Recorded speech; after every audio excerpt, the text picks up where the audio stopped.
Hola, buen día, Rosana. Buen día, profe, ¿cómo está? Bien, ¿y vos? ¿Todo bien? Bueno, vamos Yo muy a... feliz, profe, ¿Ah? porque Ah, ayer se recibió mi hijo de abogado, así qué, que es una noticia que quiero compartir con todos. qué bueno. Me alegro, te felicito. Felicidades. Qué bueno. ¿A dónde estudió? Gracias, gracias. ¿A dónde estudió? En la Universidad de Tucumán. Ah, mucho mejor todavía, en la universidad pública. Tiene doble mérito. Sí, sí, en la Universidad de Tucumán estudió y bueno, ayer se recibió, así que estoy muy, muy feliz, así que bueno. Una alegría enorme. Yo el viernes pasado, de la semana pasada, fui a Tucumán a recibir el título de mi hija que se recibió de veterinaria. Ah, qué bien. Sí, yo tengo dos. Felicidades, profe. Sí, sí, ella ya venía ejerciendo hace un año porque ya se había recibido, pero no le entregaban el título. Y bueno, hizo los trámites y le entregaron el viernes pasado, así que fuimos a la ceremonia con mi señora. Y mi otra hija, la más grande, ya se recibió hace 7 años de contadora. Qué bien, profe, lo felicito. Y este es tu hijo mayor. Sí, mi hijo mayor es, sí. Bien, muy bien.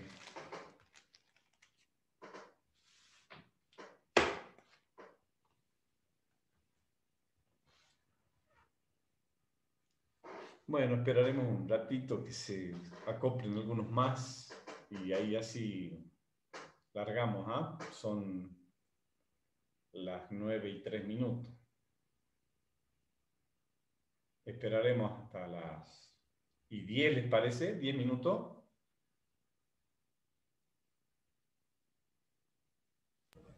¿Listo? Listo, profe, Bueno, con la idea. bueno. Profe.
Buen día, Alfredo.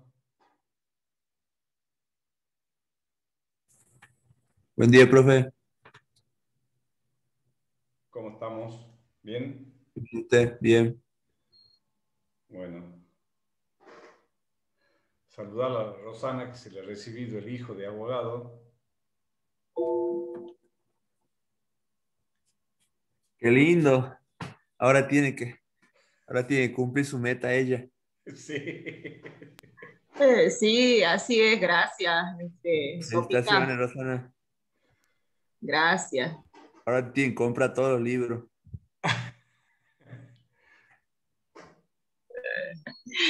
No, Ya cursando cuarto año ya es muy difícil que no se reciban. O sea, para mí ya es un hecho que todos los que están cursando esta materia se van a recibir. Y yo los trato ya prácticamente como ingeniero, como profesionales, porque es muy difícil que puedan abandonar salvo algún accidente insalvable, pero es muy difícil que los alumnos, después de cursar el segundo cuatrimestre de cuarto año, abandonen, porque ya les queda solamente las materias culturales, que son las más técnicas, digamos. Y esta materia tiene la característica de ser transversal a todas las materias que ustedes van a cursar en quinto, o algunos ya deben haber cursado, no sé, pero en todas las materias van a tener manejo de plagas, en todas las que vean. Así que yo ya los considero ingeniero a todos ustedes.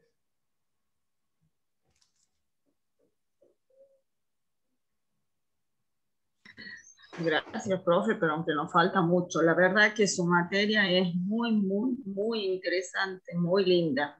En realidad, bueno, la carrera a mí me gusta, me fascina todo. Todas las materias me fascinan. Sí, sí. Así es.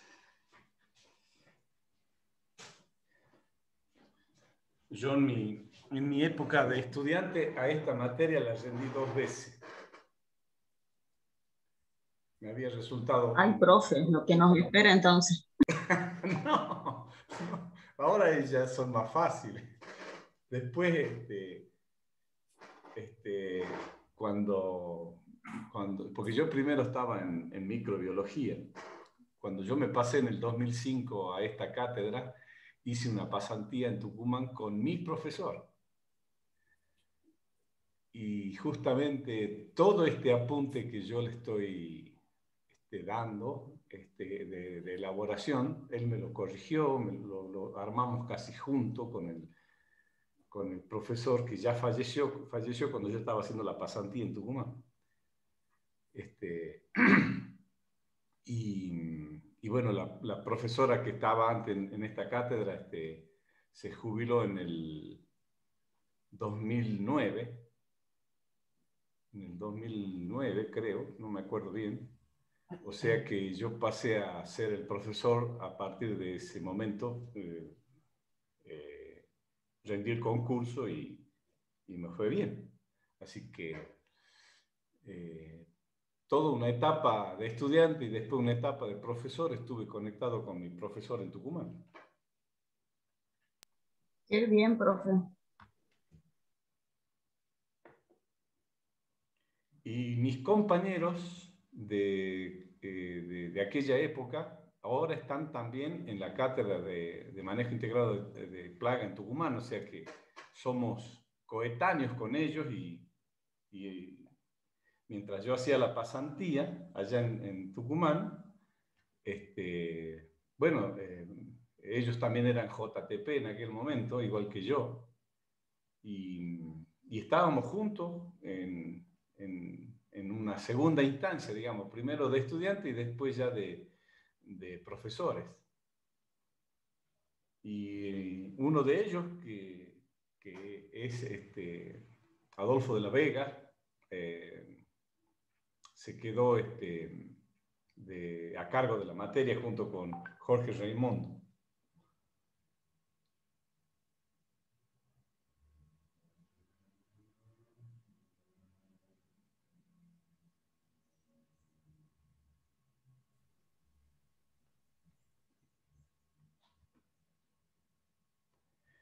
Bueno, ya estamos en los 10 minutos, si les parece, podríamos empezar la clase. Sí, profe, por mí está bien. Profe. Bueno.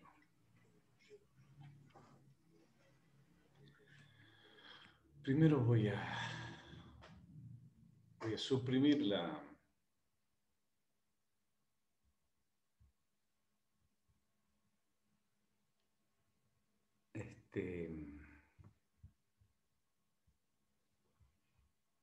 WhatsApp para que no haya ruidos. Ya estamos grabando, así que ahora les comparto la pantalla.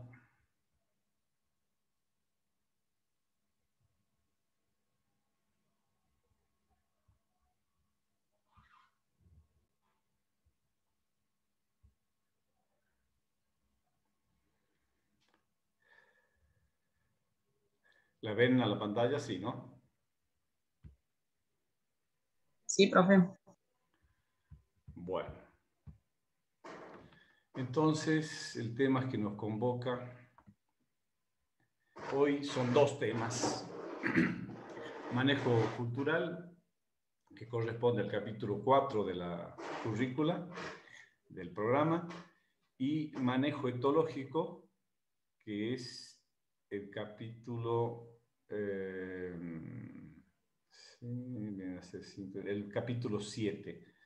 El capítulo 5 y 6 son manejos físico-mecánicos, que lo pueden, yo de todas maneras eso se lo puedo dar en texto, porque son muy cortitos, son muy sencillos. Está dentro del programa también. Rápidamente les cuento que en estos manejos se ve la temperatura, se ve radiación, se ve humedad, sonido, aire, agua, las trampas, las barreras, la exclusión, modificación del terreno. Bueno, en fin, son bastante sencillos.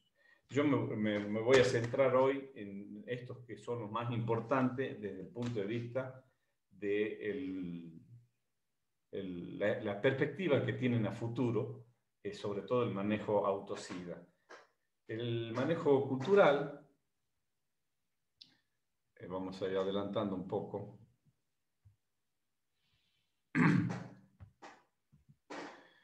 Se basa en el uso de prácticas agrícolas comunes o rutinarias que tienden a cumplir los siguientes objetivos: destruir a las plagas o reducir su densidad de población. Eso ya es desde el punto de vista curativo, pero sobre todo crear un microclima menos favorable para la plaga, o lograr que el cultivo sea lo menos susceptible a la plaga y tratar de evadir a la plaga. Estos son preventivos. En general, no son medidas que se toman a último momento ante la presencia de la plaga, sino que, por el contrario, responden normalmente a una planificación previa, mucho antes de que los daños de las plagas sean percibidos. Entonces,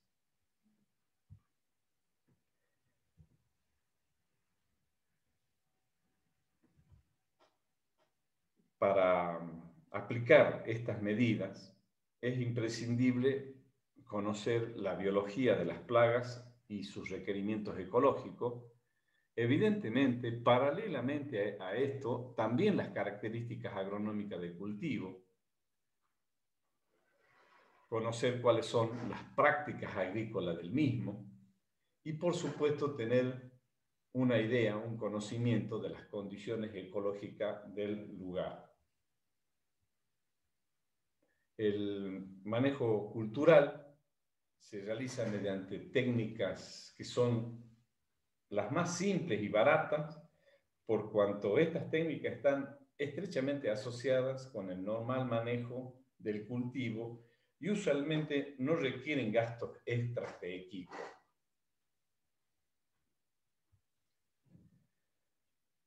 Para ejemplificar, vamos a ver algunas medidas posibles, ya que sí existen muchas medidas, y yo les voy a pasar un material de apoyo bibliográfico de 11 páginas para que tengan aparte de la presentación. Vamos a ver algunas medidas. Bueno, la primera importante es la destrucción de las fuentes de infectación. En general, todas las medidas son preventivas porque al destruir la fuente de infectación se logra evitarla. Dentro de la destrucción de fuentes de infectación tenemos varias alternativas. Una de ellas es la destrucción o incorporación al suelo de residuos de cosecha. Acuérdense que en nuestra región, en la parte del Valle del Lerma, Valle de Siancas, ahí cerca de Metán, en Aguas Blancas, ¿cómo se llama? Ahí en Río Blanco, cerca de Galpón, antes de llegar a Galpón, hacen tabaco. Y acá también se hace tabaco en Salta y en Jujuy. Y, por ejemplo, una plaga muy común es el minador del tallo, que es el Fantino cubae. Y son plagas que se dan casi todos los años. No tan solo eso, sino también tenemos la recomendación de la destrucción o la incorporación del rastrojo para evitar la propagación del mosaico y esclerotinia. Este es un tema muy importante para nosotros, sobre todo para los que trabajamos, lo que se trabaja acá en el Valle de Sianca y en Jujuy y en Tucumán. En todo el norte, ustedes saben que el tabaco es un cultivo de importancia radical en nuestra zona. Al principio se recomendaba la destrucción mediante la incorporación del rastrojo. ¿Cuándo sucede esto? Al tabaco, el ciclo comienza con los almácigos en junio, en adelante, pero se lo trasplanta a partir de agosto, segunda quincena de agosto, primera quincena de septiembre, y se desarrolla todo en primavera, verano, y se termina cosechando ahora en marzo. O sea, empieza en diciembre la cosecha en algunos casos, enero, febrero son los meses más importantes, y ustedes saben que se va deshojando la planta y van quedando los tallos, ¿no es cierto?, las cañas del tabaco, y cuando decimos, perdón, destrucción o incorporación, estamos diciendo que vamos a tratar de incorporar esos tallos en el suelo para que sufran un proceso de degradación y queden, digamos,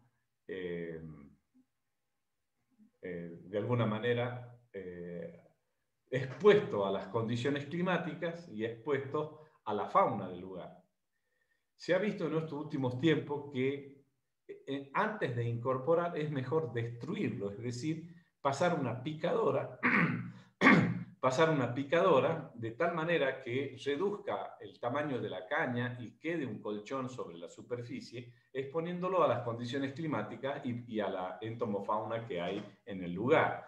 De esa manera, como esto se hace en abril, por eso dice destrucción temprana, se hace en abril, antes del invierno, a la primera helada, en mayo, junio, está expuesto a las condiciones del frío y, por supuesto, las pupas que pueden tener dentro de los tallos, porque el Fantino cubae justamente en pupa, digamos, dentro de la caña, dentro del tallo, y uno al destruirlo, un poco lo deja expuesto a las condiciones climáticas y baja la población.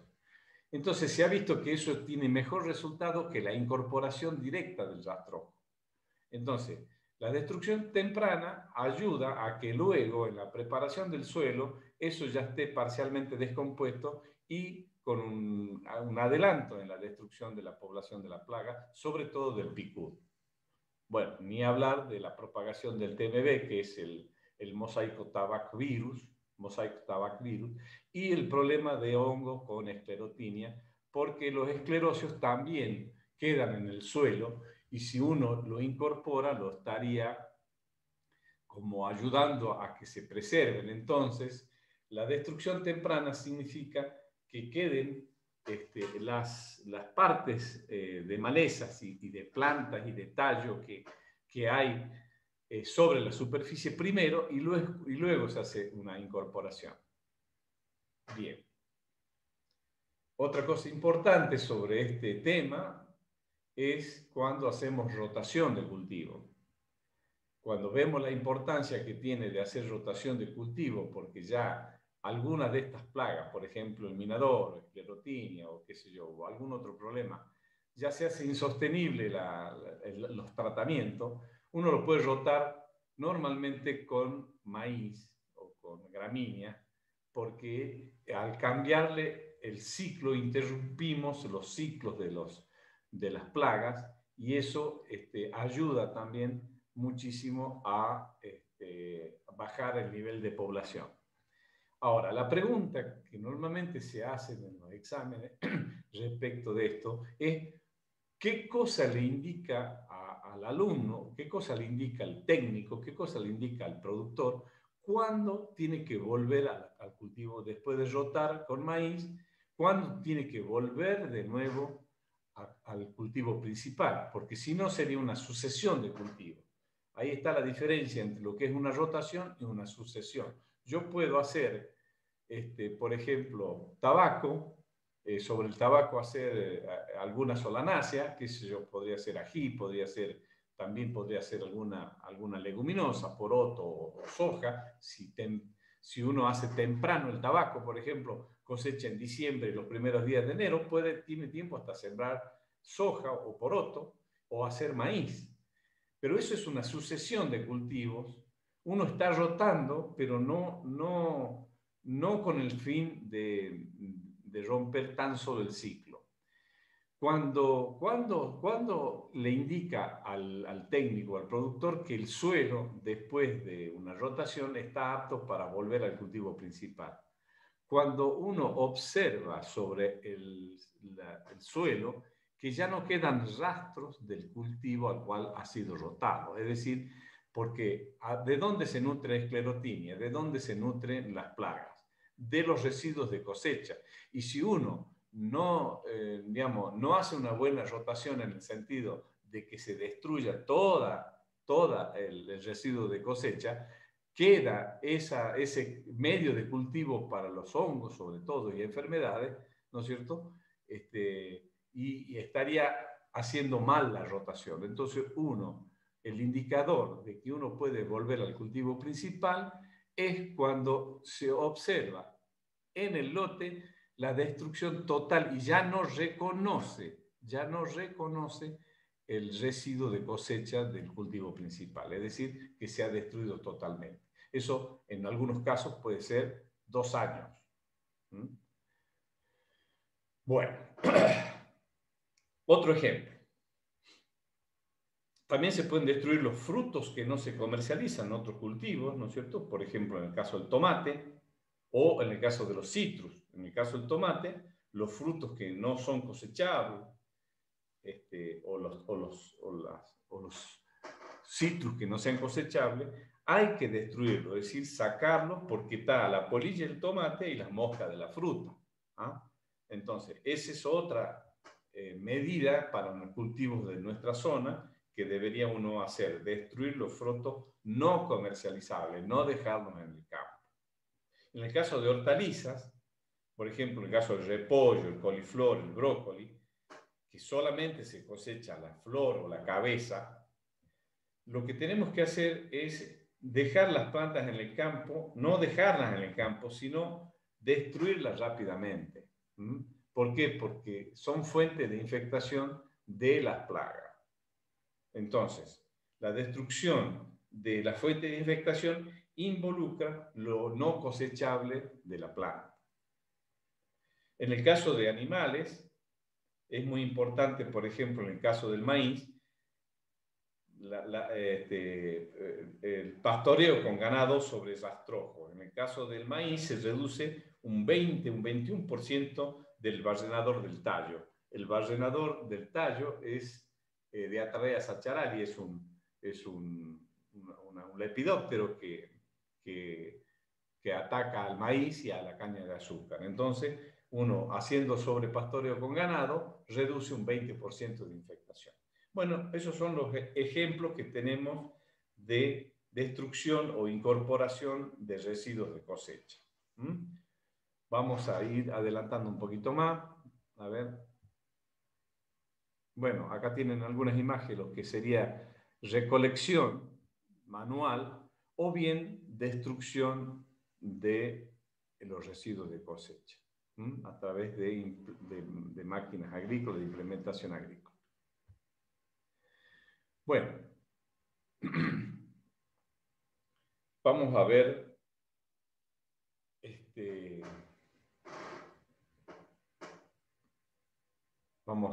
antes de ver la limpieza de los bordes del campo, otro aspecto importante que es la poda y destrucción de órganos infectados. Las plagas de Heliotis virensen, ustedes saben que es un lepidóptero, la oruga es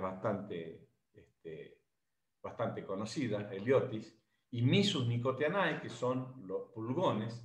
Heliotis y Mysus nicotianae son plagas comunes en tabaco, en solanáceas, y tienden a ir a las partes tiernas del cultivo. Entonces, una de las prácticas culturales importantes es el capado del tabaco y el desbrotado, porque estas plagas tienden a ir a las partes tiernas. ¿Y cuáles son las partes tiernas? La parte de arriba de la planta, la canopia, y los brotes.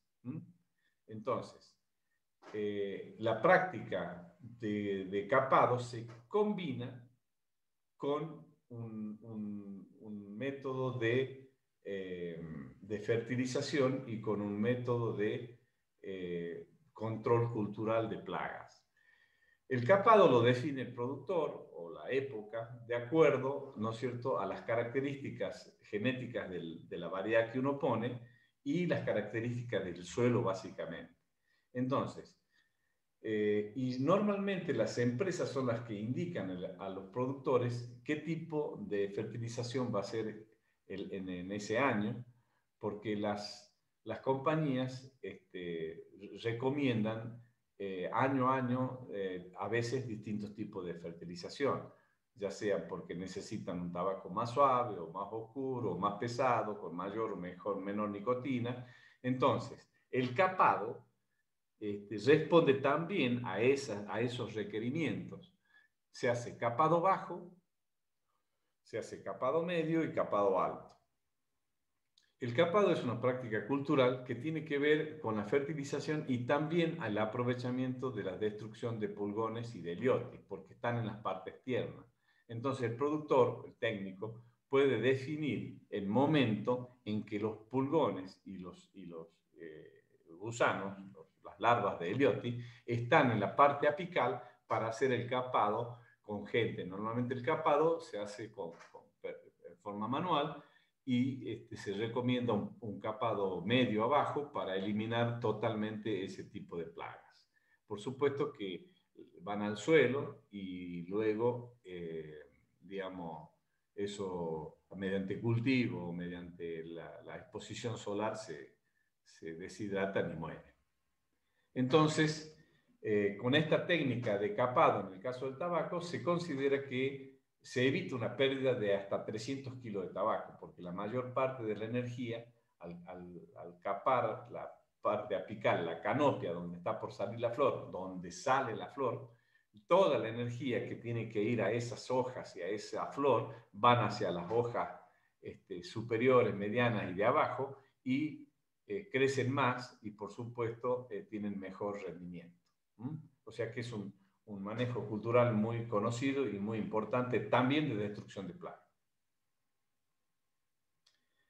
Bueno, también se hace poda y destrucción de órganos infectados para taladros, cochinillas y cancro del manzano, y también en el caso de la chicharrita de la yerba mate, como para tener un espectro de otros tipos de cultivos que también se hace una poda o destrucción de órganos infectados. Bueno, con esto se evita infecciones y también se saca la parte atacada del árbol para poderlo curar. En el caso de los citrus, cuando se hace una poda de ramas viejas o se hace una poda, se echa un producto que cicatriza esas heridas y también sirven para la prevención de plagas. Porque una herida puede llegar a ser, en el caso de una poda, una herida de una rama puede ser entrada para hongos y enfermedades. Entonces, ya vimos poda y destrucción. Ahora veamos la limpieza de bordes de campo.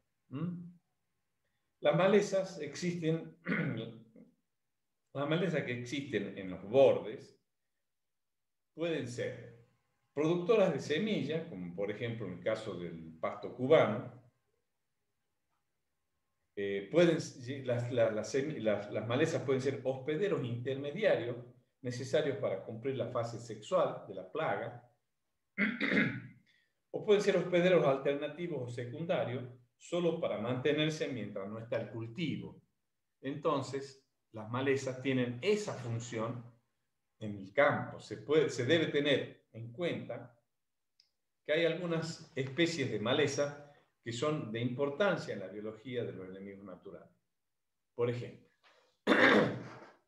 hay muchos parasitoides y predadores adultos que sobreviven en periodos críticos alimentándose de néctar o el polen de flores de malezas cuando escasean los huéspedes.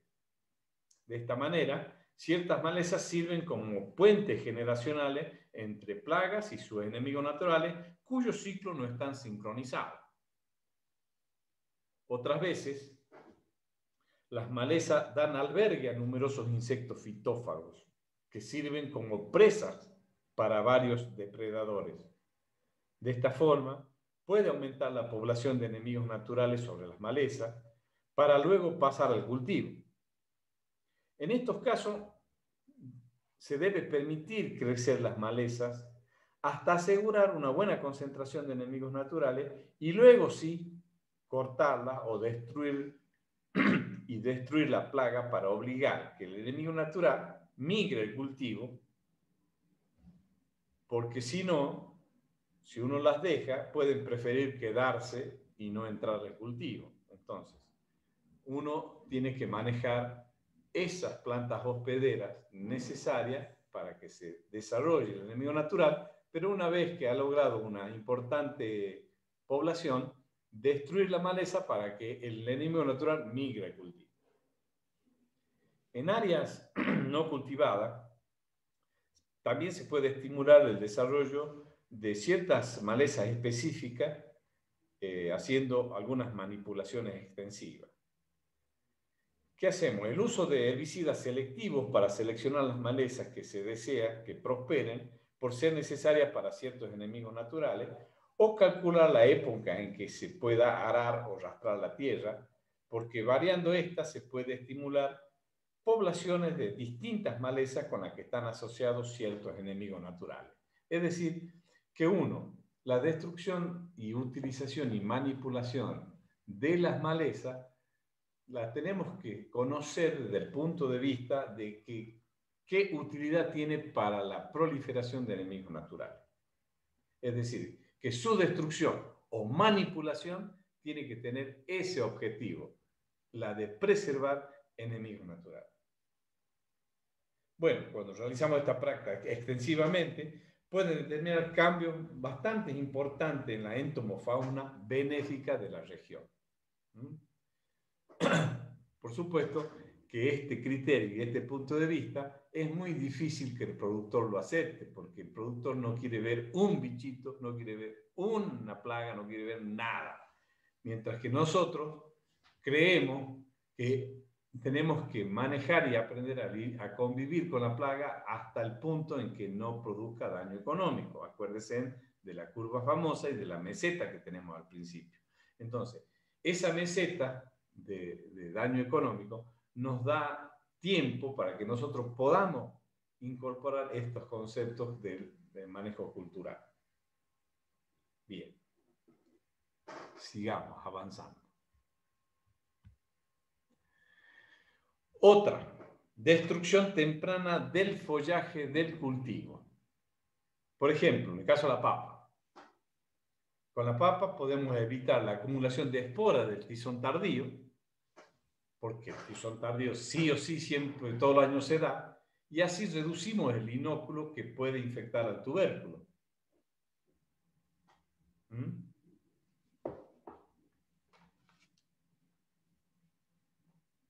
También la destrucción de inóculos de enfermedades por envejecimiento de semillas. Si nosotros guardamos la semilla 2 o 3 años, de modo de no alterar su poder germinativo, pero con eso logramos que decline la viabilidad de las esporas. Esto se hace sobre Fusarium en Cucurbitacea, Septoria en apio y Antagnosia en algodón.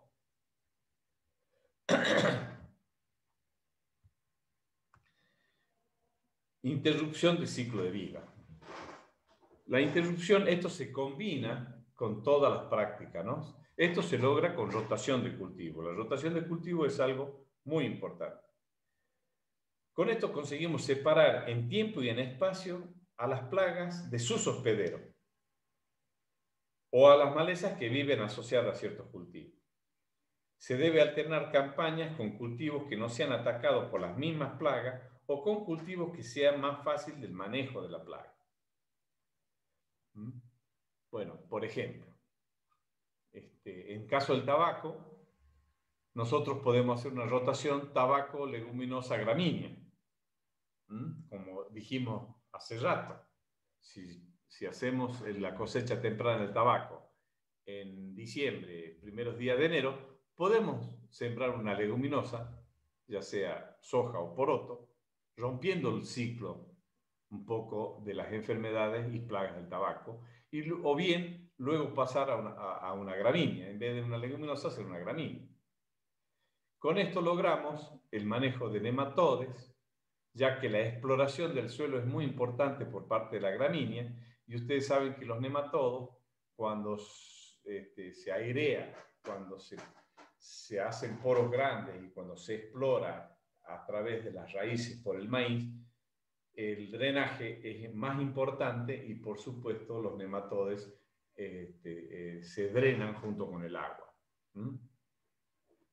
Bien.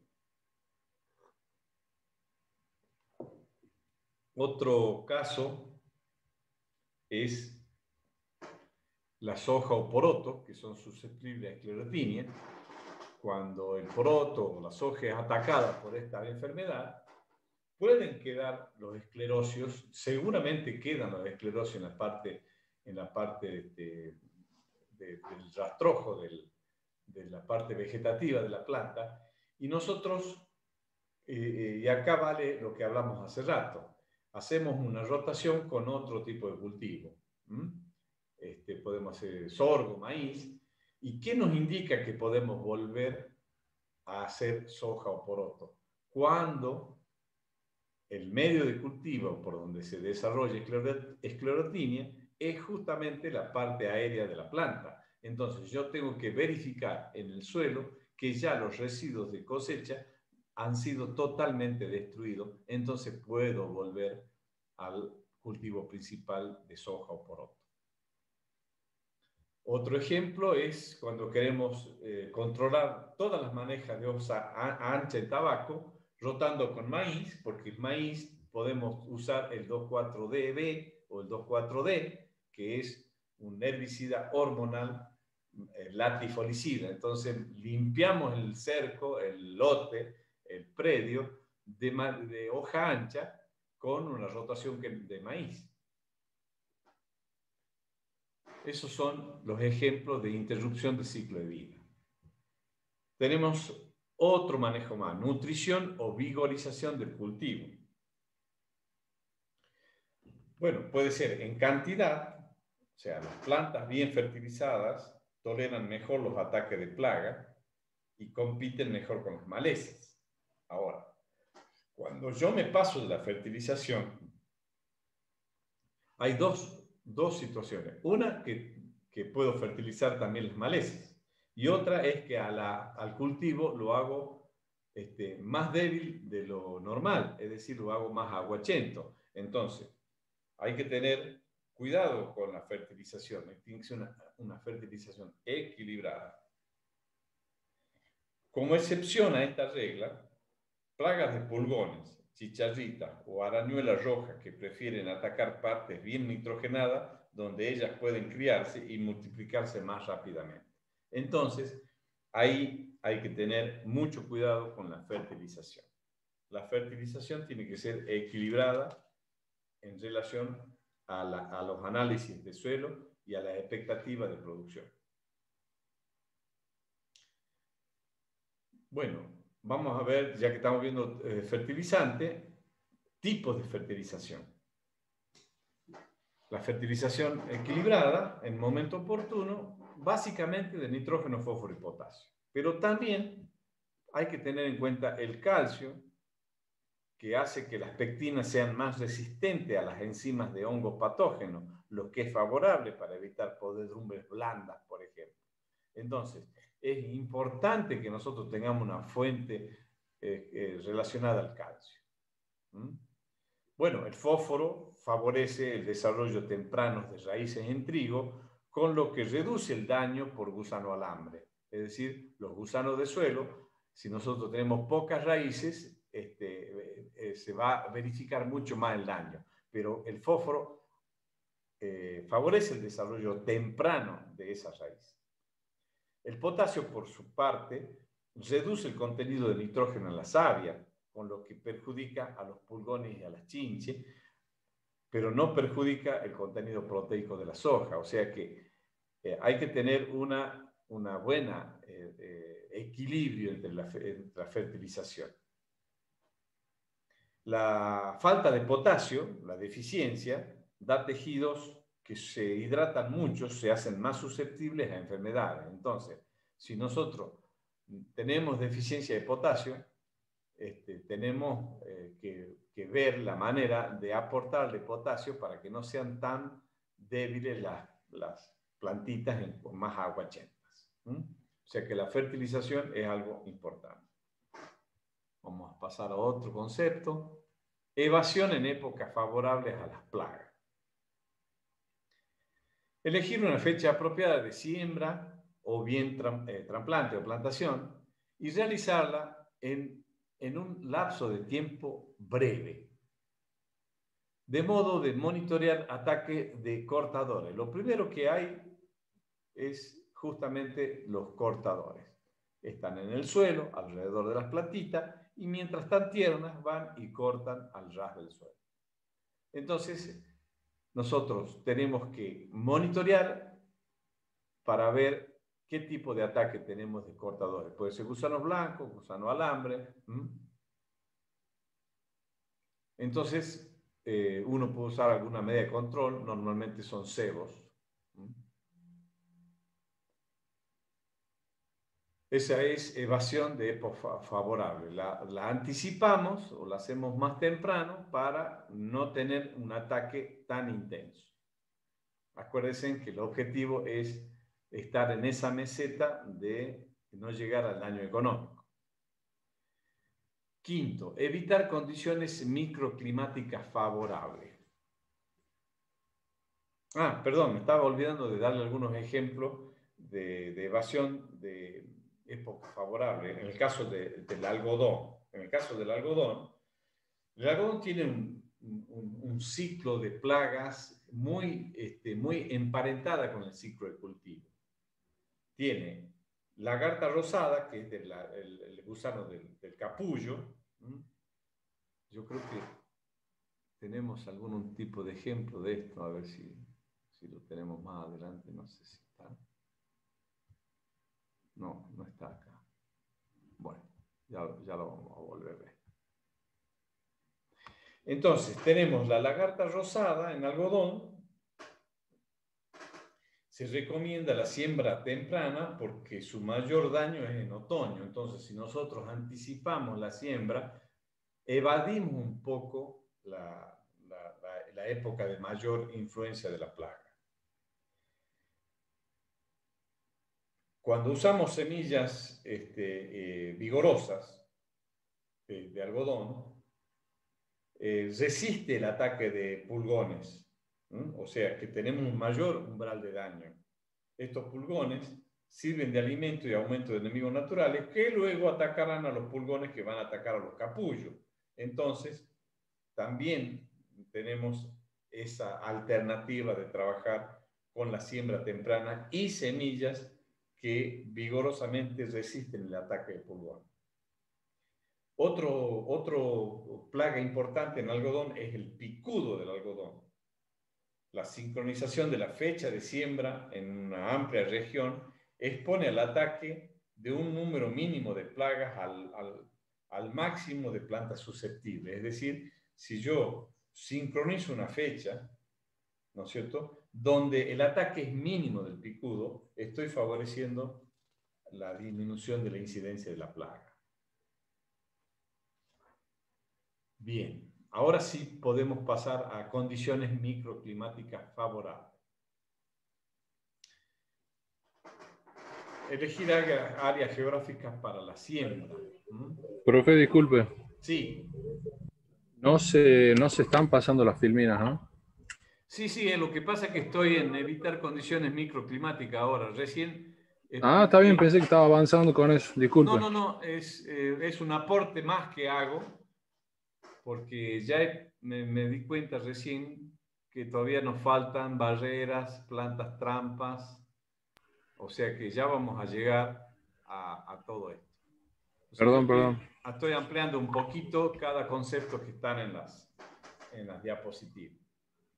Ahora estoy en evitar condiciones microclimáticas favorables. Acá tenemos varias alternativas. Bueno, una de las alternativas es elegir un área geográfica para la siembra.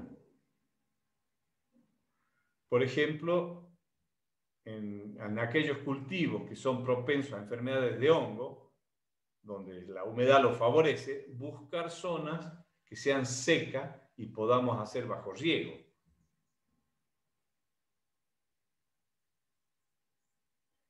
Bien. Ustedes saben, por ejemplo, que las mejores semillas se producen en zonas secas. Entonces, vamos a tratar, si el interés es producción de semillas, de buscar zonas secas y no húmedas como hay en el Valle del Lerma, qué sé yo.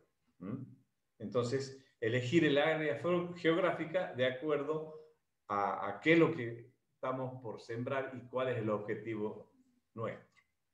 En el caso de las semillas, para tener semillas sanas, se prefiere zonas más secas que húmedas. En todo caso, manejarla a través del riego. Otra forma es controlar la densidad de siembra. Digamos, podemos bajar la densidad de siembra para aquellas plagas que requieren alto porcentaje de humedad. Por ejemplo, la enfermedad fúngica. Entonces, nosotros, al bajar la densidad de siembra, tenemos una mayor aireación en el cultivo. O, al contrario, si tenemos, por ejemplo, problemas de maleza, aumentamos la densidad de siembra para que el entresurco se cierre más rápido y cubrir el entresurco para que no se germinen las semillas de maleza, aquellas que son sensibles a la luz, o como es el ejemplo de la gramilla, Sinodon dáctilo. La gramilla crece donde entra luz. Si ustedes no le dan luz, la gramilla no crece. Bueno, ya hablamos de regular el riego, también eso es importante, para el caso de Fusarium en garbanzo. Si se pasan del riego, Fusarium avanza. Entonces, regular el riego, en el caso de garbanzo, es muy importante. También otra medida para evitar condiciones microclimática favorable es el control del desarrollo vegetativo. Es decir, podemos podarlo o bien sembrar variedades abiertas.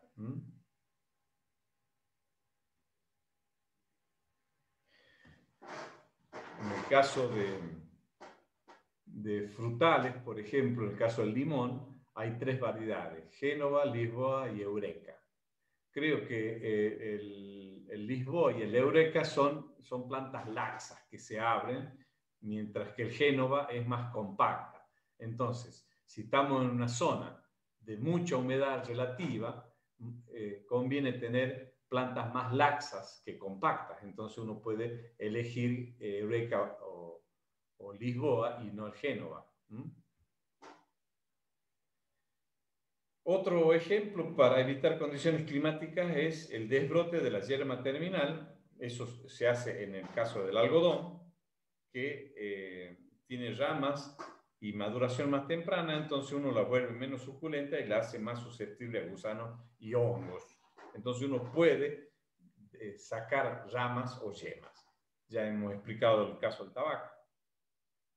Ahora sí pasamos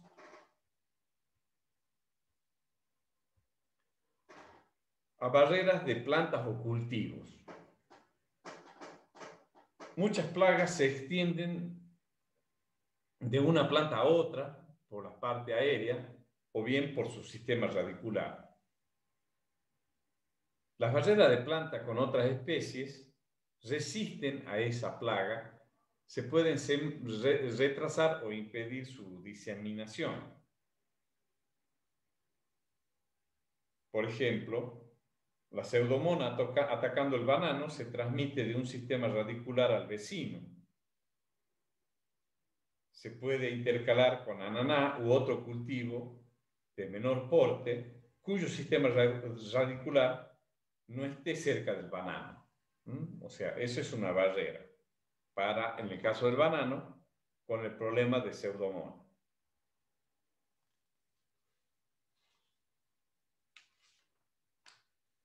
Otro ejemplo es cuando acá en nuestra zona se planta tabaco, y el tabaco es una solanácea, pero es muy susceptible a trips y pulgones que transmiten virus. Si nosotros nos encontramos rodeados de plantaciones de solanácea, por ejemplo, papa, evidentemente a la papa el trip y el pulgón no le va a hacer nada, pero si se transmite al tabaco, sí. Entonces, es importante cuando uno sabe que los vecinos hacen papa y nosotros vamos a hacer tabaco, poner una barrera de maíz temprano, por ejemplo, para que el pulgón o el trips tenga una barrera con el maíz. Otro ejemplo son plantas trampas. Son aquellas que son preferidas por las plagas y que normalmente son infectadas antes que el cultivo. Por lo tanto, estas plantas deben ser sembradas antes que el cultivo para destruirlas con la plaga. Se puede concentrar la aplicación con productos fitosanitarios sobre esas plantas trampa.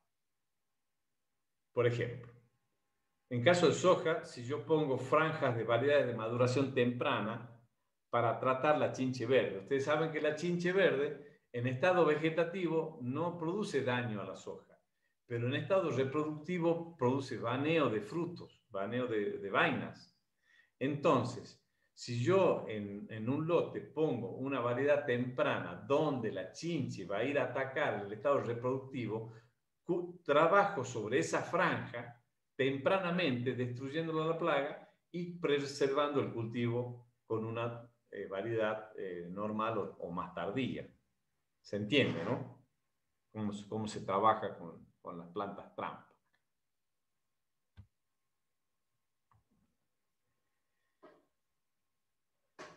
Siembra o plantación de material libre de plaga. Bueno, esto es lo más seguro y una de las prácticas más importantes, que es usar material de propagación certificado, semillas certificadas, que sea de origen conocido.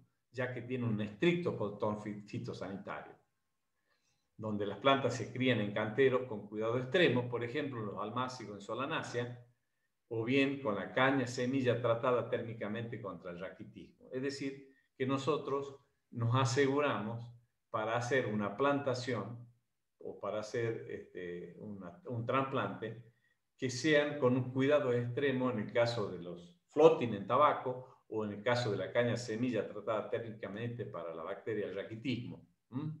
Entonces, es importante la semilla certificada. Otro ejemplo es la cosecha oportuna o temprana. Por supuesto que cosechando las hojas maduras evitamos el ataque de plaga. Por ejemplo, frutos como el mango y tomate cosechados verdes.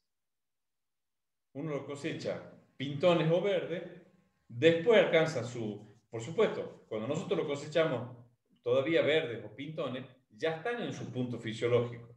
No se ven dañados por la mosca de la fruta y maduran luego fuera de la planta. O sea, ahí anticipamos nosotros la cosecha. En el caso del ají, en suelos húmedos por lluvia o riego, aumenta la probabilidad de invasión del fruto y la semilla por Rhizotona solani. Entonces, es preferible al ají cosecharlo en una maduración fisiológica, aunque todavía esté verde. ¿Por qué? Porque Rhizotona solani está en el suelo.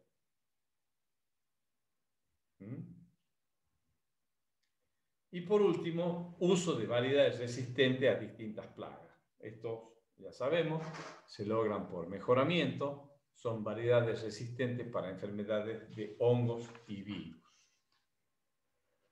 Bueno, acá, ¿qué hora tenemos? Las 10 menos 5. Yo haría un parate acá porque creo que lo que viene es monitoreo. Sí. Yo haría un parate acá de unos 15 minutos, 10 minutos, entre 10 y 15 minutos para que tomemos unos mates, vayamos al baño y luego continuamos. Yo podría poner en pausa la grabación para que no sea tan pesada luego para bajarla. ¿Ah? Bien, profe, ¿a qué hora dice que volvemos? Podemos volver a son las 10. Las 10 y 10 podemos volver, 10 y cuarto, ¿ah? Listo, perfecto. Bien, profe. Bueno. Profe, una preguntita. Sí. ¿Usted subió al grupo en PDF los apuntes? ¿De qué tema? Desde que empezó, yo vi que usted subió las grabaciones de las clases, Ajá. pero toda la segunda parte que entraría en el parcial para poder imprimirlo y tenerlo en hoja también. Ah, bueno, se lo subo ahora, después de la clase me pongo y se lo subo a todos. Bien, profe, gracias. En PDF para que lo tengan. Bien.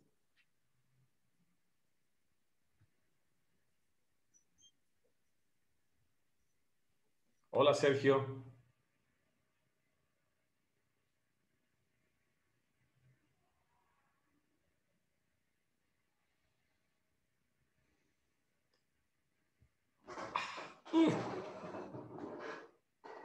Bueno, cualquier cosa pregunten, yo estoy acá, ¿eh? El que quiera consultar algo.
para los que recién entran, estamos en el recreo de 10 minutos. A las 10:10, 10:15, largamos la segunda parte.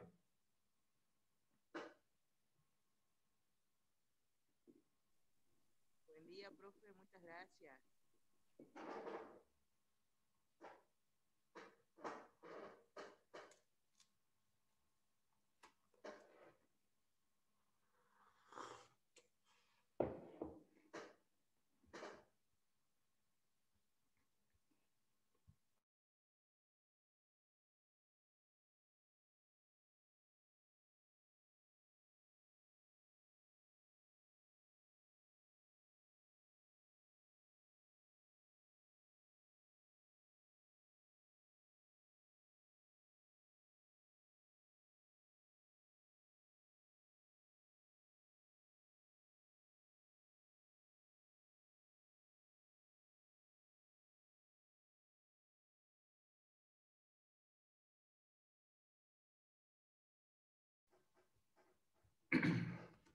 Bueno,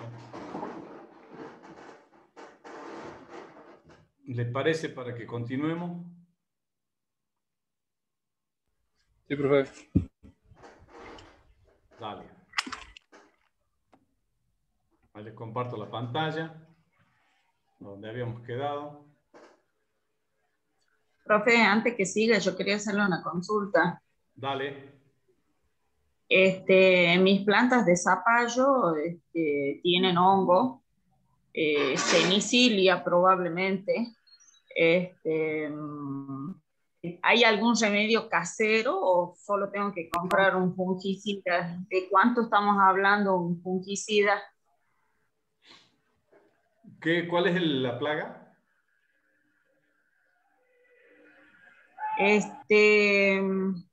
Semicilia.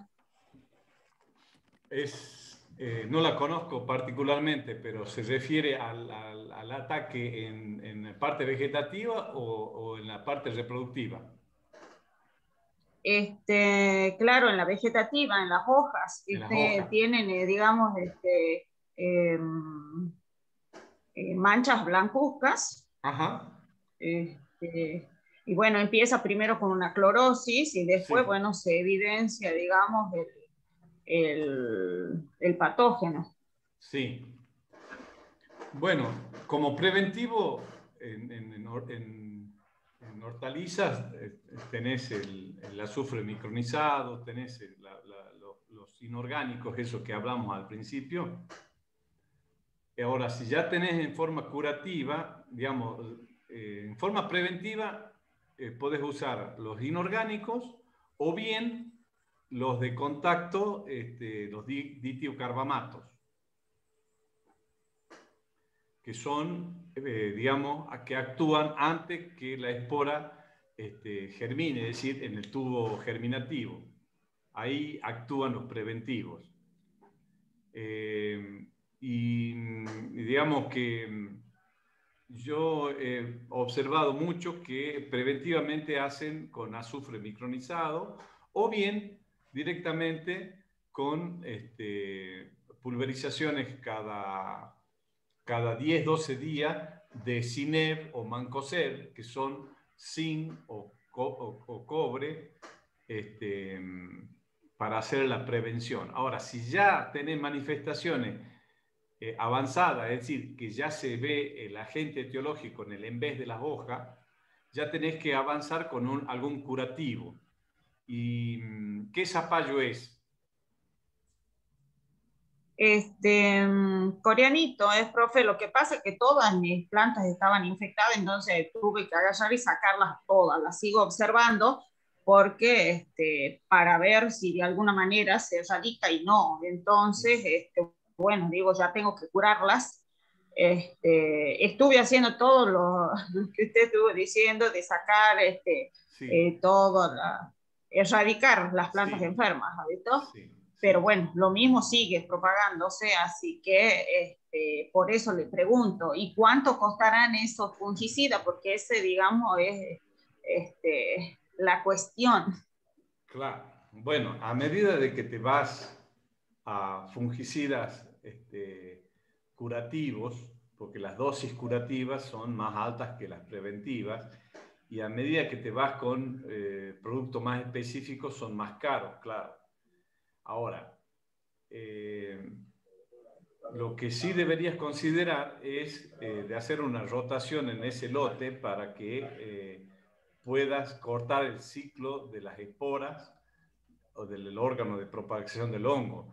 Es decir, bancártela a esta cosecha, digamos, vos seguramente has arrancado las hojas enfermas y sigue proliferando. Entonces, si sigue proliferando es por cuestiones de humedad.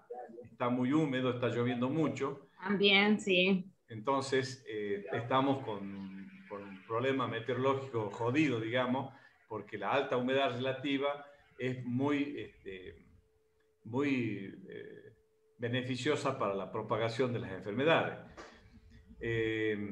Lo que a mí me parece es que esto te tiene que servir para distanciar más las plantas y para que hagas rotación.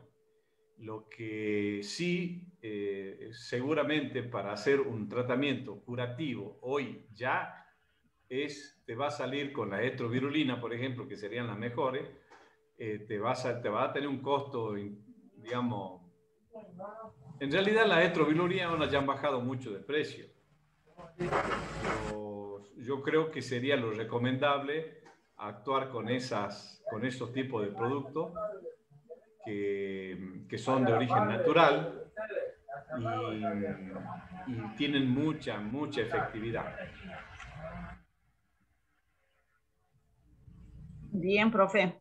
Pero bueno, como digamos, son unas cuantas, tampoco es que tengo hectáreas y hectáreas, ¿visto? Pero No. el año pasado, por ejemplo, ya empecé con esa cuestión. Porque, René, buen día. sí, No puedo llamarlo, por eso le mando el audio. ¿Cuánto está pagando la soja? A mí me decís. Estás. A ver.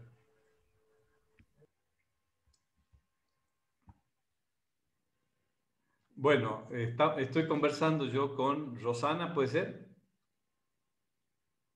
Sí, profe. Bien, ahí se interfirió una llamadita de algunos, pero que está preguntando por el precio de la soja.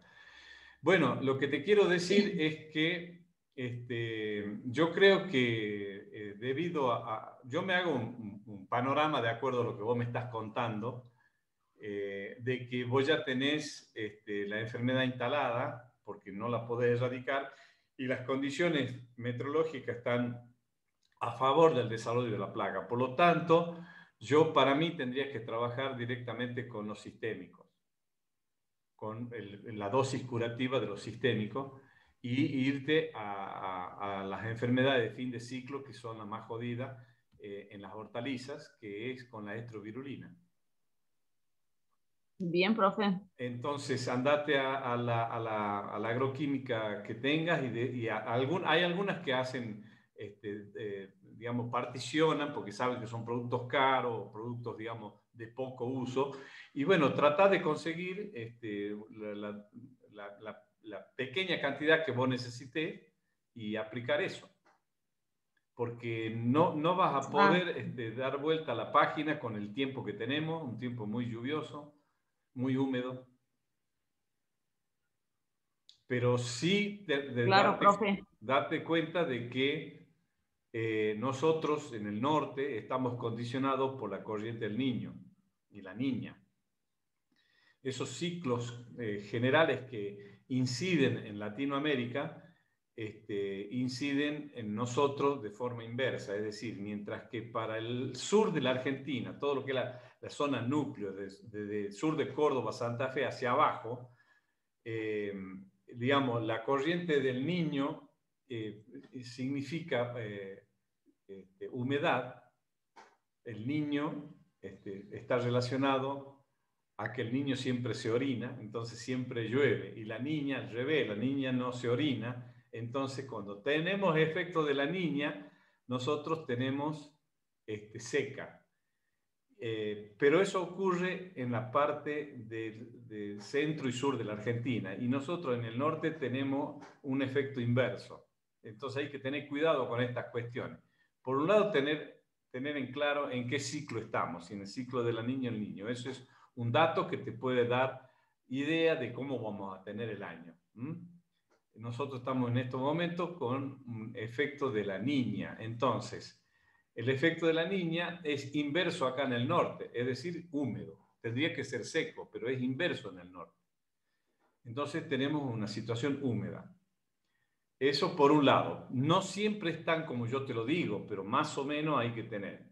Los pronósticos que se leen hoy en los celulares son muy buenos y hay que prestarle atención. Entonces, antes de sembrar, tengo que tener más o menos una idea de cómo va a ser el año en cuanto a sus pronósticos, y si vengo de una rotación, aprovechar la rotación, hacer siembras con semillas certificadas, curadas, tratadas, y sembrarlas más distanciadas.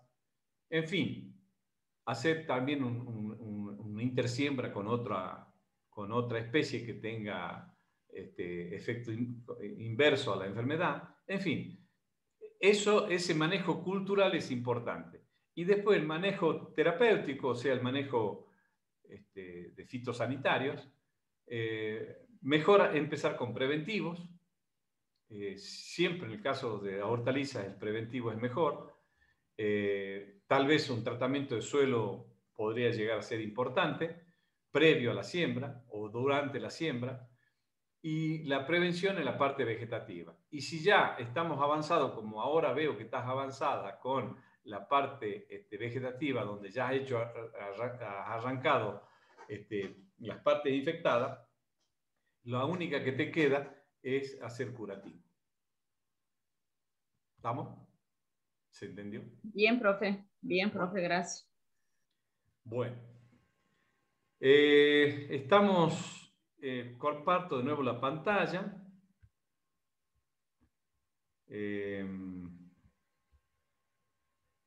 Acá estamos en monitoreo, ¿la vemos ahora?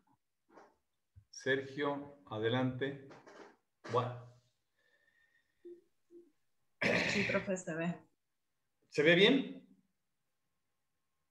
Sí, profe, se ve muy bien. Sí, profe. Bueno, si ustedes buscan la palabra monitoreo en el diccionario, no la van a encontrar.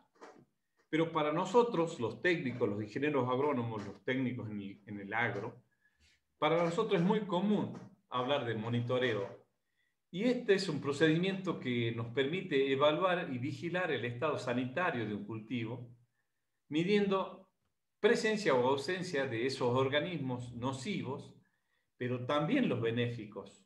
¿En cuanto a qué? En cuanto a su cantidad, es decir, su densidad de población, la intensidad de su presencia, su ataque, cómo están distribuidos y cuál es la gravedad del problema. Es decir, que el monitoreo te da un mapa, ¿no es cierto?, preventivo de lo que puede llegar a suceder. Entonces, el monitoreo para nosotros es eso, es un procedimiento que nos permite evaluar y vigilar, ¿no es cierto?, cómo avanza nuestro cultivo. ¿Cuáles son los pasos? Los pasos son la capacitación. Visitar periódicamente el lote, establecer el tamaño de la muestra y llenar las planillas de muestreo. Es muy importante hoy el plaguero. El plaguero, o sea, aquel que monitorea, que puede ser un técnico, alguien de confianza, una persona que uno conozca, y que en realidad lo único que necesitamos es que pueda reconocer las plagas y que pueda contarlas y escribir en una planilla los datos. Pero un plaguero hoy en día se paga solo. Se paga solo con el ahorro que nos permite, porque el plaguero, al informar, porque la visita se hace toda la semana en los cultivos intensivos, y en los cultivos extensivos una vez cada 15 días seguro. Entonces, el plaguero, que es el que monitorea, se paga solo porque él no está anticipando lo que está sucediendo en el lote. Por supuesto que dependiendo del tipo de cultivo y dependiendo si es un cultivo extensivo o intensivo, vamos a establecer las estaciones de muestreo. Por ejemplo, qué sé yo, en lo extensivo, en el caso de la soja, maíz, poroto, con el paño, uno establece las estaciones de muestreo con 1 metro cuadrado. O sea que el paño vertical o el horizontal, uno muestrea y cuenta la cantidad de gusanos por metro que hay. Entonces dice, bueno, con 10 estaciones de muestreo, con 10 estaciones de muestreo por lote, el lote puede ser 1 hectárea, puede ser 5, puede ser 10, puede ser 100, depende del tipo de cultivo que tengamos. Entonces, establecemos 10 estaciones para que el número total sea 100. Por ejemplo, en el caso del tabaco, nosotros podemos decir, bueno, 10 plantas es una estación de muestreo. Cuento en 10 estaciones la cantidad de plaga que tenemos en 10 plantas y 10 por 10 es 100 y por lo tanto tengo el porcentaje directo. Entonces, así lleno las planillas. ¿Cómo se hace el monitoreo? Veamos. Este monitoreo yo lo voy a señalar con el puntero láser. Este monitoreo se adapta mucho más a un sistema intensivo, donde uno ingresa por un frente, hace una caminata de unos tantos metros, que pueden ser 10 o 20, depende del lote, hace un ingreso, produce en estación de muestreo, sale, vuelve, hace otros 10 pasos o 20 o lo que fuera, hace otra entrada, otra estación de muestreo, y así sucesivamente va haciendo las estaciones de muestreo que necesitamos, que por lo menos de acuerdo al tipo de cultivo que se trate, con 10 estaciones de muestreo está bastante bien para tener un porcentaje de 100. Aquí se acondiciona mucho más a una producción intensiva, tabaco, hortalizas, zapallo como el de Rosana. Entonces, con 10 estaciones de muestreo donde uno va, monitorea y cuenta, uno puede determinar, por ejemplo, que el avance de alguna plaga de un determinado tipo está en la zona norte y oeste, suponte, acá. No, puede ser que esté por acá. Entonces, uno puede hacer un tratamiento de manchoneo, es decir, yo hago el tratamiento en esta zona porque acá es donde tengo el problema. Y no como se hacía antes, donde uno ve un ataque y hacía todo el lote y gasta, suponte que te sea de 10 hectáreas, gasta para 10 hectáreas, mientras que el problema lo tiene en una punta y capaz que con 1 hectárea es suficiente. Entonces, el monitoreo nos permite anticiparnos al problema de las plagas. El monitoreo, el plaguero, nos está informando semanalmente cómo va avanzando la plaga.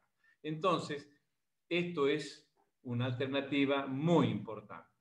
Ya saben, el plaguero puede ser uno mismo, el plaguero puede ser alguien que se dedique exclusivamente a visitar los lotes, y se paga solo. El jornal del plaguero se paga solo, porque con una aplicación que yo haga, en vez de hacer de 10 hectáreas, hago de 1 hectárea, estoy pagando el jornal del mes del plaguero, o más del mes, por el costo que implican hoy los productos fitosanitarios.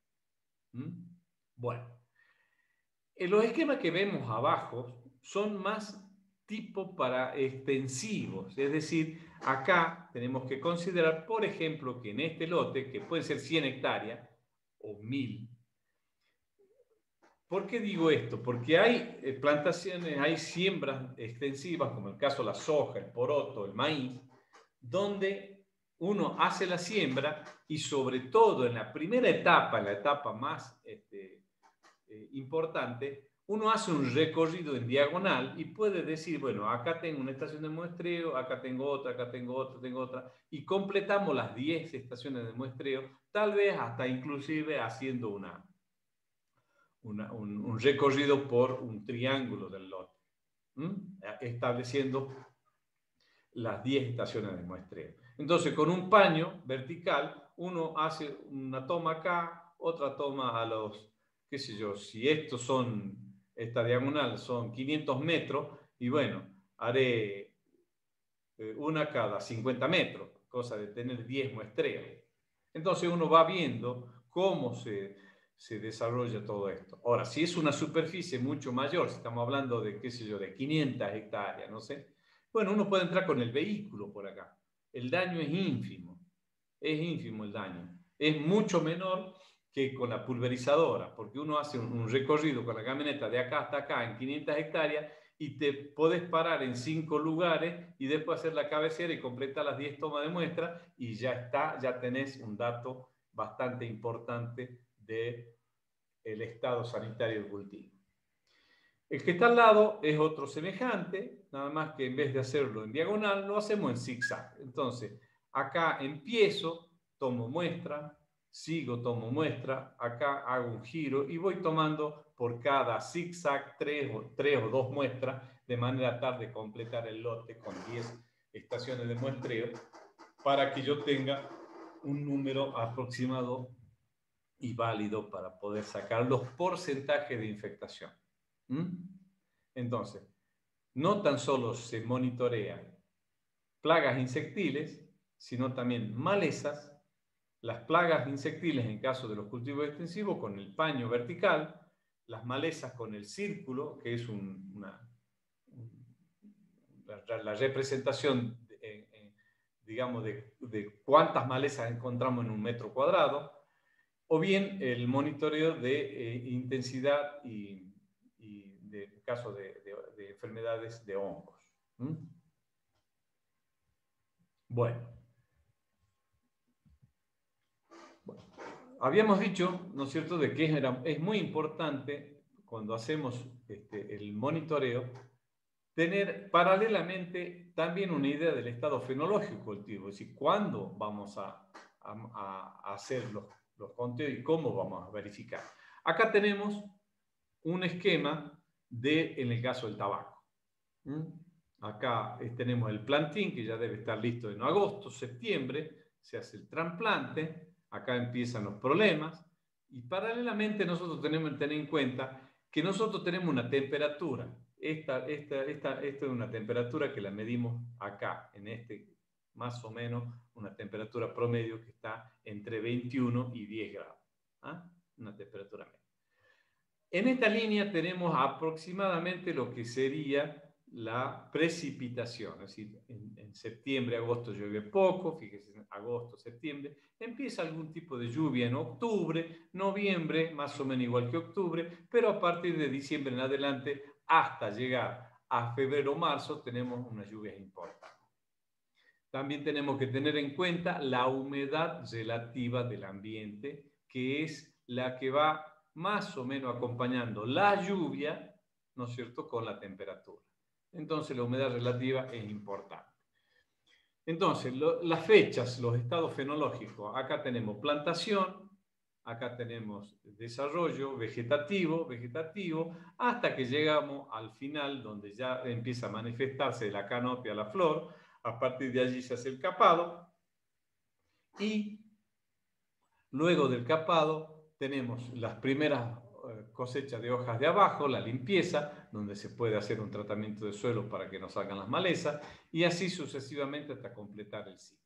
Entonces, en el caso del tabaco, al principio, ¿qué observamos?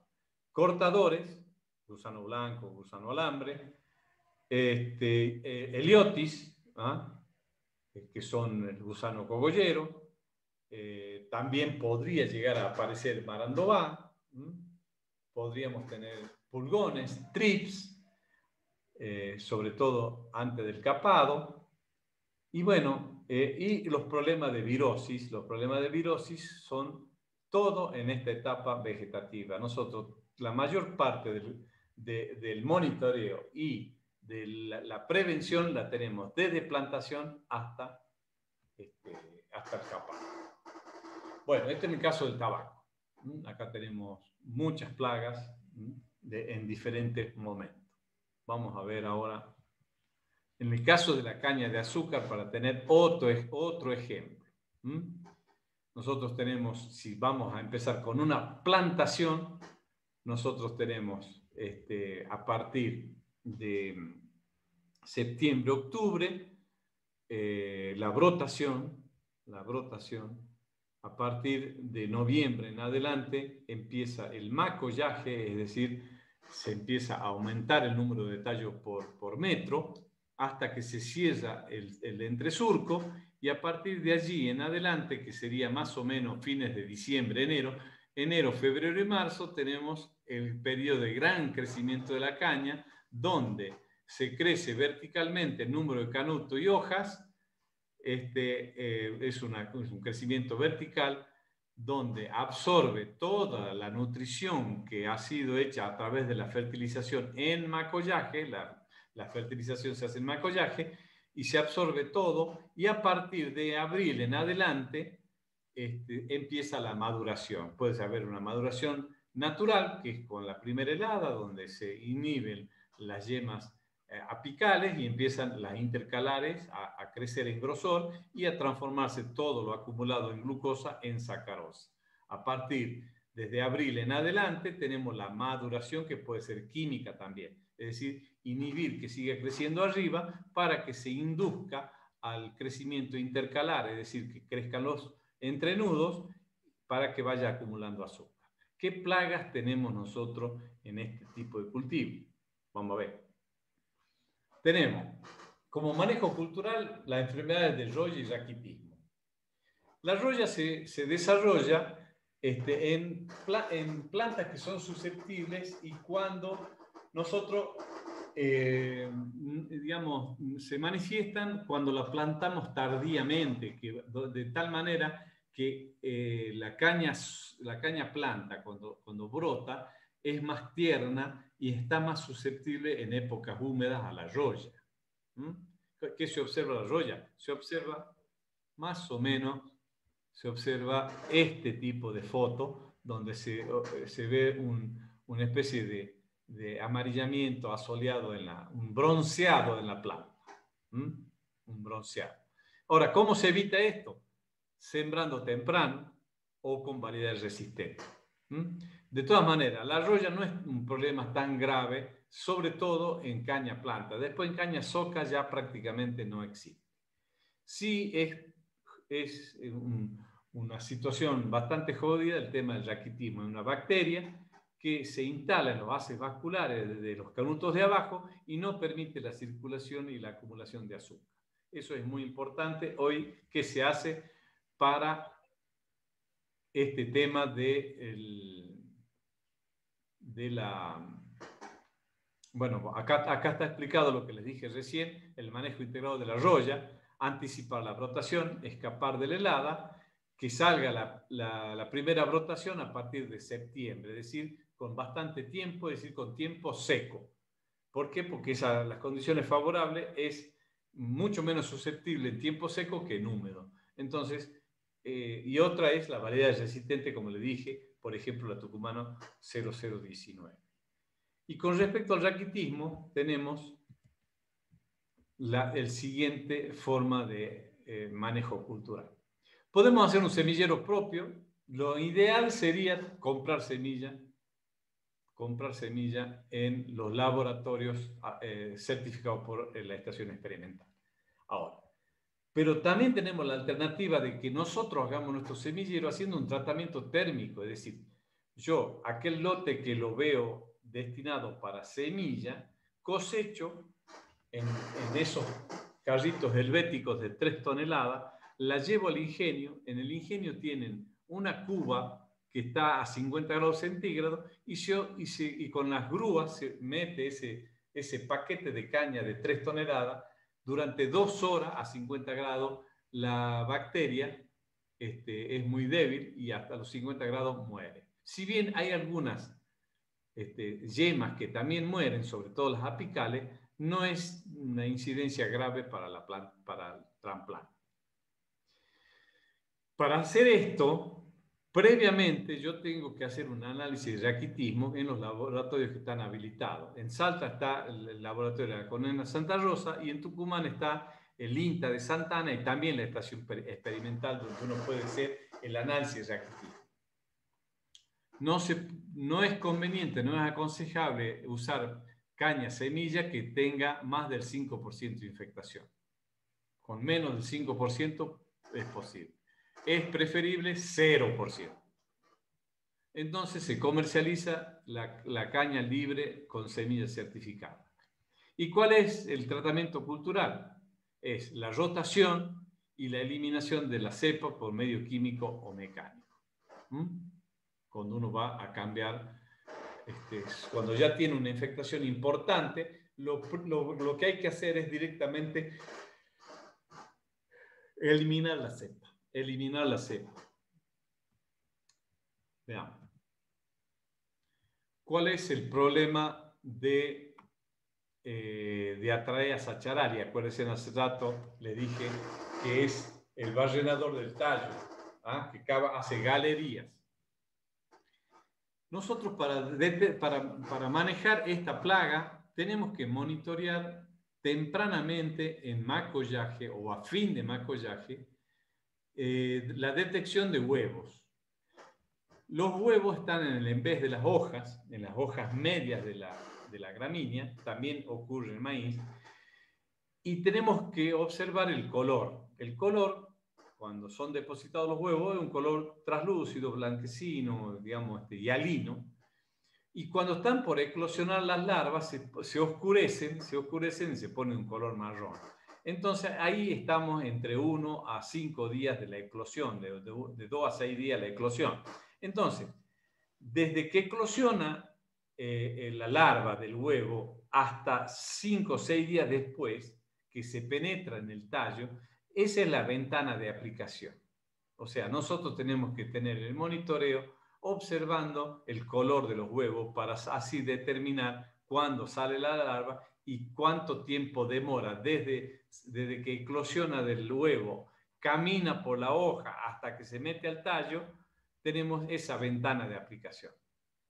Ahí podemos aplicar con ese tipo de monitoreo, Boveria bassiana perfectamente, que la controla muy bien.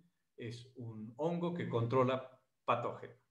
Un hongo que controla insectos, entomopatógenos. Otra de las plagas es las malezas, por supuesto. Ruso, pasto blanco. Bueno, tenemos que tratar de evitar estas dos pasturas porque son hospederos alternativos de Diatraea saccharalia. Lo peor que se puede hacer con el tema de Diatraea saccharalia, el gusano barrenador de la caña, es dejar lotes con caña vieja sin destruir. Ahí es donde más proliferan Diatraea saccharalia y va e infecta lotes comerciales. Si uno abandona un lote, lo debe eliminar, ya sea con herbicida o con destrucción de cepa. No dejarlo porque es un caldo de cultivo para Diatraea saccharalia. Las malezas alternativas son el pasto ruso y pasto blanco. Por lo tanto, tratar de controlar pasto ruso y pasto blanco. Bien. Ahí terminamos con monitoreo, con dos ejemplos de nuestra zona. Ahora vamos a pasar al otro manejo importante que yo les dije que íbamos a ver, manejo cultural y manejo etológico. El manejo etológico corresponde al capítulo 8. El capítulo 5, 6 y 7 son lo físico-mecánico y el autocida. El capítulo 8 es manejo etológico. ¿Qué es el manejo etológico? Vamos a ir definiendo el manejo etológico. Bueno, es el aprovechamiento del comportamiento de las plagas para su manejo. Se limita a plagas de origen animal y especialmente a insectos. Son los insecticidas llamados modificadores del comportamiento, donde se incluyen a los atrayentes, repelentes y antialimentarios. Estos productos son productos ideales para el manejo integrado de plagas, porque no van a destruir, sino que van a prevenir o a evitar que provoque daño. Cada vez se avanza más con el conocimiento sobre el área de la comunicación química de los insectos y en la tecnología química analítica, lo que es ella la que ha permitido y facilitado el enorme poder instalar e identificar sustancias químicas para así poder sintetizar las usadas por insectos en las comunicaciones. Por supuesto que el objetivo es prevenir y no matar, evitar que provoque daño. Pero gracias a la química analítica se ha descubierto las sustancias que emiten los insectos para su comunicación son ésteres volátiles muy específicos que se han podido aislar y se han sintetizado artificialmente para usarlas con esos objetivos. Estas sustancias que producen igual comportamiento etológico en un organismo se clasifican en dos grandes grupos: las feromonas y los aleloquímicos. Las feromonas, ustedes ya la deben haber escuchado nombrar, sirven para la comunicación de individuos de la misma especie, es decir, es intraespecífica, entre la misma especie. Mientras que los aleloquímicos sirven para la comunicación de individuos de distintas especies, es decir, entre distintas especies, interespecíficas. Dentro de los aleloquímicos diferenciamos a tres. Las alomonas, vamos a ver si tenemos acá un ejemplito para que... Alomonas, cairomonas y sinomonas. Las alomonas,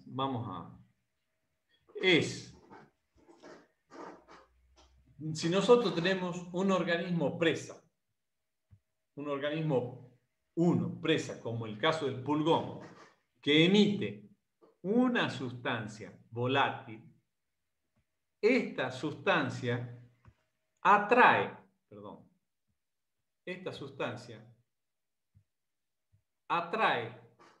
al organismo DO, que es el depredador, el organismo DO, atrae al depredador y se transforma, es una cairomona. Y a la inversa, si esta sustancia repele al predador, es una alomona. Entonces, la que atrae al predador es una cairomona, y en el caso de la que la repele, es una alomona. Pero también hay feromonas con aleloquímicos, es decir, vamos a ver un ejemplo. La plaga de la cochinilla Oidinela auranti emite una feromona sexual para atraer el macho, pero esa feromona interespecíficamente atrae al parasitoide, que es Aphytis, y se transforma en una cairomona para ese hiperparásito, para Aphytis, a pesar de que es una feromona sexual. Es una feromona sexual que quiere atraer al macho, pero también le sirve al parasitoide como atracción y se transforma en una cairomona.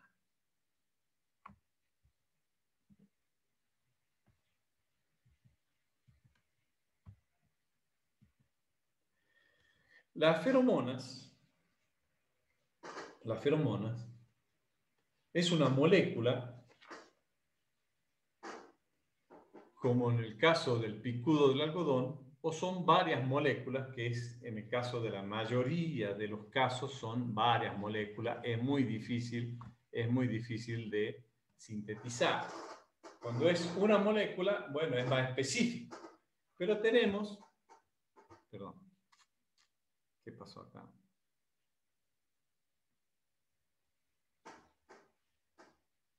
Estamos compartiendo pantalla.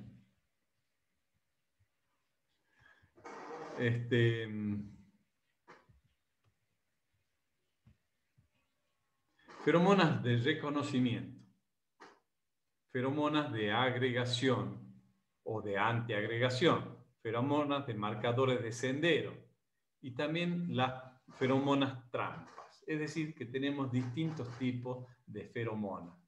Las feromonas de reconocimiento se reconocen entre las especies, o bien de agregación o antiagregación, es para identificar dónde hay un alimento, o bien marcadores de sendero, como el caso de las hormigas, que ponen mayor concentración de feromonas por donde se debe caminar, o bien cuando tenemos un alimento determinado, las atrae, y tenemos este otro tipo que son las feromonas que sirven para trampas de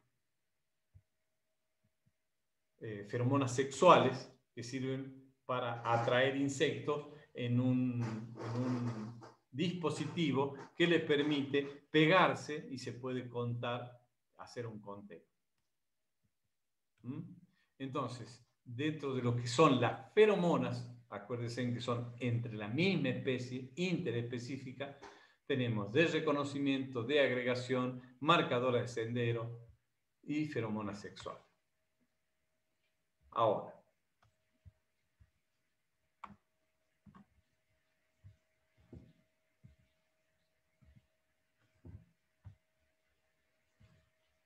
me dejó de funcionar, ahí está. Bueno, en el caso de las trampas para muestreo, son como las que estamos viendo en la figura en la parte de arriba.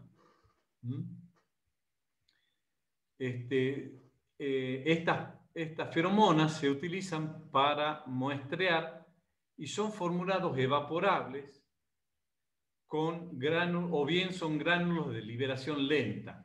Entonces, en este dispositivo, estas feromonas atraen a las hembras o machos y se puede obtener un dispositivo para que entren y no puedan salir. También tenemos feromonas para la confusión de machos.